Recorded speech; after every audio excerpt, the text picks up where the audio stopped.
Welcome to News Now. I am Deji Badimasi. The Nigerian Air Force says it has deployed additional combat aircrafts to the volatile northeast region of Nigeria as part of efforts to crush the Boko Haram terrorist group. Spokesperson for the Air Force, Dele Alonga, in a statement said that the new deployment came on the heel of the recent visit of the Chief of Air Staff, Air Marshal Sadiq Abubakar, to the operational areas. The newly deployed planes, according to Alonga, who is an Air Commodore, include the F-797NI fighter aircraft, Mi-24/35 attack helicopters, Augusta 107 Lock, Super Puma combat support helicopter, and ATR-42 surveillance aircraft, which previously had been away for scheduled maintenance. The new deployment is aimed at boosting existing military efforts to defeat the Boko Haram terrorists. It is also expected to enhance the capability of the Nigerian armed forces to fight in a more proactive and efficient manner. President Muhammadu Buhari had on Thursday charged heads of the Nigerian military to defeat the Boko Haram insurgents within 3 months. The management of the ill-fated plane which crashed into the Lagos Lagoon on Wednesday, Bristol Helicopter, has suspended its operations. The suspension follows the death, of course, of 6 people out of the 12 persons aboard the aircraft. Of course, they were all killed when the aircraft came down at the Woronshoki end of the Lagos Lagoon. The airline's head of communications, Cornelius Onuoha, who announced the decision in a statement in Lagos, said the suspension was in line with aviation standards. According to him, the suspension is to allow for proper investigation to be carried out on the incident to avert further occurrence. He said that a proper decision concerning its operation would be communicated as the investigation continued. Onuoha explained that the airline had informed the next of kin of the affected families, and it was also too early to predict the course of the unfortunate incident. Nigeria has appointed 2 auditing firms, KPMG and PricewaterhouseCoopers, PwC, to audit the accounts of all federal government's revenue and earning agencies, including the country's oil monopoly, Nigeria National Petroleum Corporation, NNPC. A panel of governors set up to probe the management of the excess crude account proceeds and accruals into the Federation account announced that both firms have been hired to carry out a forensic audit of the accounts of all the agencies. PwC had carried out a similar audit under former President Goodluck Jonathan, but complained that it did not get some vital details to make for a thorough job. But the head of the panel says the auditing firms would get unfettered access to whatever information they would need to enable them carry out a thorough job this time around. The job is going on quietly, and we are not able to say exactly how long it will take the audit firm to complete the assignment, but we have impressed on them the need to do it as quickly as possible without compromising standard, and they have to be very, very thorough. I think talking to the audit companies is very, very clear that although they have had assignments such as this before, the weak link has been that the political environment was not quite enabling. People didn't feel free, and in fact, PricewaterhouseCoopers confirmed that some organizations refused to cooperate with them. They refused to answer audit queries, and so they were not able to look at their books, which means that whatever they reported was without the input of these very, very important institutions, which again was unfortunate. And because of the political environment, they were not able to get the authorities to compel these people to open the books to allow for a thorough audit. And some of these are sufficiently indicated in the report that they submitted, which is why there is room to do now a more thorough audit, because we now have a completely new political environment. We have a president that is absolutely committed to transparency, and one that has demonstrated enormous political will to ensure that these public institutions, are run not only in compliance with the laws of the land, but they are run on the basis of international best practices. So I think the the audit company this time around, we have no excuse. In fact, one, I think KPMG confessed that they declined to do the audit because the environment was not conducive. So, but now all that belongs to the past. The president will provide and has provided an enabling environment, and we are sure everybody can benefit from that. We expect all those involved to cooperate. This is not about finding out what is wrong or right. It's about making Nigeria work for the benefit of Nigerians. Former Governor of Lagos State, Babatunde Fashola, has finally responded to the allegation that he approved a contract worth 78 million naira for the upgrade of his personal website. In a statement signed on Thursday, Fashola admitted that indeed a contract valued at that amount was awarded, but it involves the provision of other services beyond the upgrade of the website. Fashola's statement comes on the heels of the denial by the contractor, Info Access Plus, that it received 78 million naira. The company said though it quoted 12.5 million naira for the upgrade of the website, it only received 10 million naira from the state government. On Thursday, the former governor said only 12 million naira was actually awarded for the upgrade of the site, while other services such as the handover, countdown clock, mobile apps for Google, for iOS, iPad, for Microsoft and BlackBerry, and the annual maintenance cost for managing the site make up the total of 78 million naira. He said due process was followed before the contract was awarded and that the procurement agency PPA did not raise any objection as at the time the contract was awarded. Meanwhile, president of the Civil Society Network Against Corruption, that's the group now that has petitioned the Economic and Financial Crimes Commission, EFCC, to investigate the former governor of Lagos State, Babatunde Fashola, has been reacting to the response of the former governor. Now, he actually gave the reaction on our news and current affairs program, TV360. The company which got the contract, I think we can look at that critically to the extent that first and foremost, how much was eventually released to the company.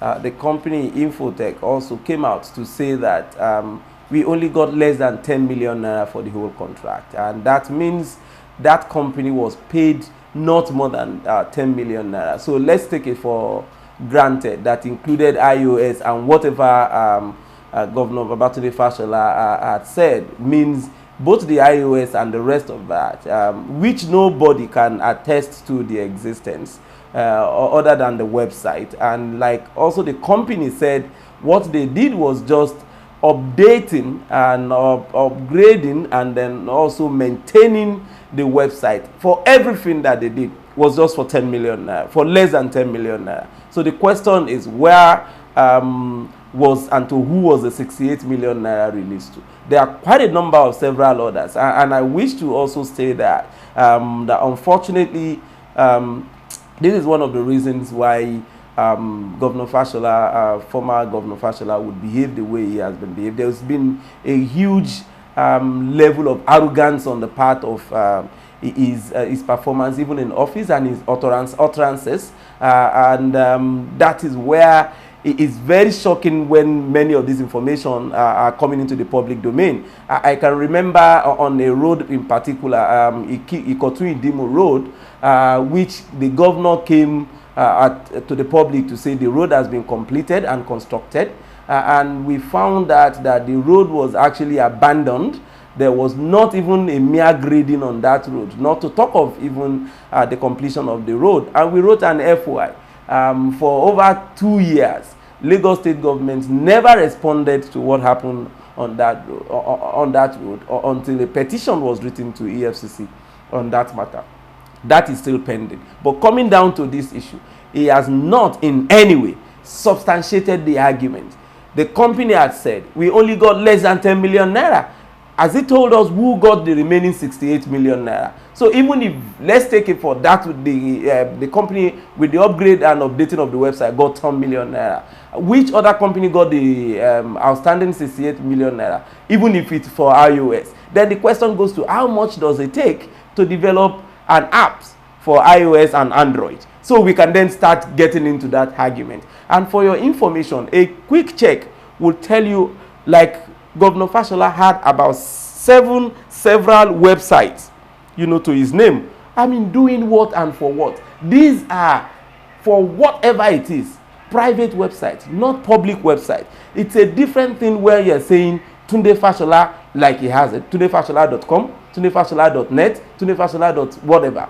And the wife also has about 5 websites. These are private websites developed with Lagos State resources. That is wrong. It's a different thing where you say Lagos State governor. Then we know that the incoming governor can then take it over. Then you can explain that away to be a public-oriented website and services, but not a tundefashola.com website. President of the Civil Society Network Against Corruption there, speaking on the 78 million naira controversial website of Lagos State. Now, acting chairman of the Independent National Electoral Commission, Amina Bala Zakari, has said that measures are in place to continuously improve elections in the country. Zakari was speaking at a meeting held in Abuja, which had in attendance resident electoral commissioners, the secretary to the commission, and directors and staff of the commission. According to her, recommendations were made in INEC's last meeting held in Uyo in terms of continuous voter registration and the permanent voters card distribution and recruitment, training and payment of ad hoc staff matters. She also affirmed that it is important to begin to look toward the necessary mechanisms that would positively impact on the conduct of the Kogi and Bayelsa governorship elections scheduled for November and December respectively this year. Nigeria's Federal Ministry of Interior says surveillance cameras will soon be installed in prisons to check cases of jailbreaks in the country. Abubakar Magaji, the ministry's permanent secretary, disclosed this while fielding questions from State House correspondents after briefing President Muhammadu Buhari on the activities of the ministry.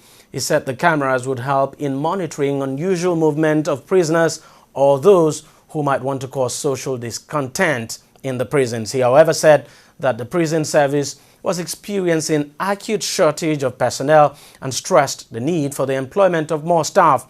In 2014, Nigeria experienced more than 3 jailbreaks, which led to the escape of dozens of prisoners.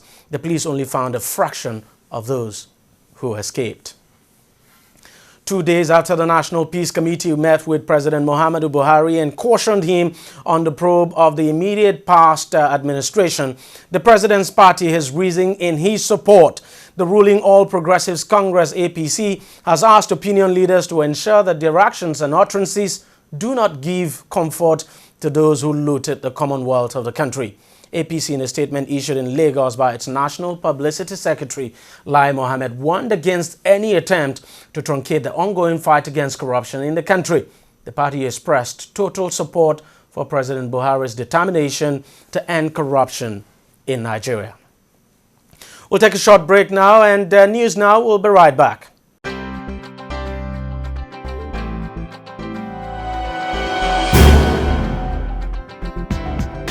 Hello, you're welcome. You're watching the Funny White Man Show, which is the biggest, the brightest, and the most entertaining show in Africa. Funny white man, funny white man, funny white man, but this way you talk, it's too much. Give me 5,000 man, that's you. It's too much.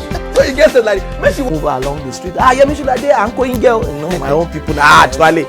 Yeah, fine, it's fun, I enjoy it, and I'm one of those very few. I'm forever taking it personal. I will listen 160 million Nigerians are corrupt. How? My brother, I'm looking for you.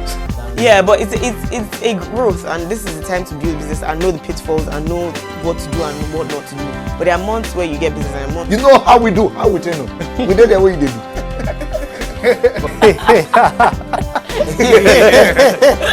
Hello, you're welcome. You're watching Trending Matters on the Funny White Man Show. Of course, they will bring you trending issues just to entertain and tickle your fancy.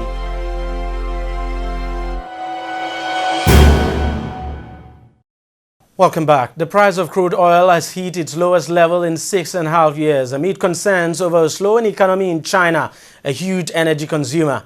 The U.S. crude fell as low as $41.35 a barrel, the weakest level since early 2009, when the global economy was in the throes of a massive financial crisis and recession.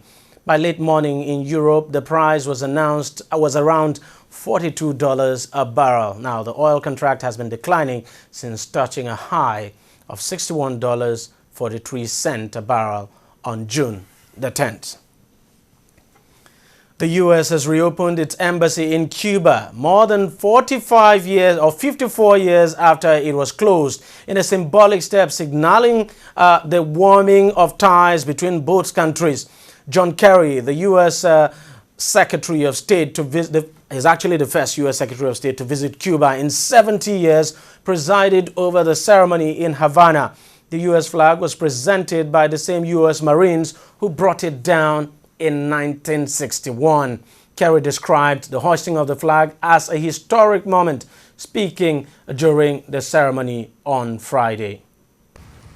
And in this case, the reopening of our embassies is important on two levels: people to people and government to government.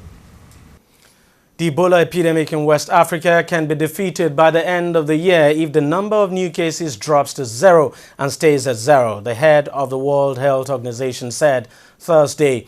Margaret Chan told the UN Security Council there have been no new cases in Liberia and only a total of 3 cases in Sierra Leone and Guinea in each of the last 2 weeks, the lowest numbers seen in well over a year. The outbreak has killed more than 11,280 people, according to the latest WHO figures. Chan called the outbreak by far the largest, longest, and most severe ever known. She predicted that there would be further setbacks like the flare-up of Ebola at the end of June in Liberia, nearly 2 months after the country was declared Ebola-free. To sports now. Former Super Eagles winger Tijani Babangida has been appointed as a special advisor on technical matters to new Super Eagles coach Sunday Olise. The Nigerian Football Federation, who confirmed his appointment, says he is expected to pick up a monthly check of 600,000 naira as salary. Babangida, who made 36 appearances for the national team, told newsmen that he would justify the confidence shown in him by the NFF.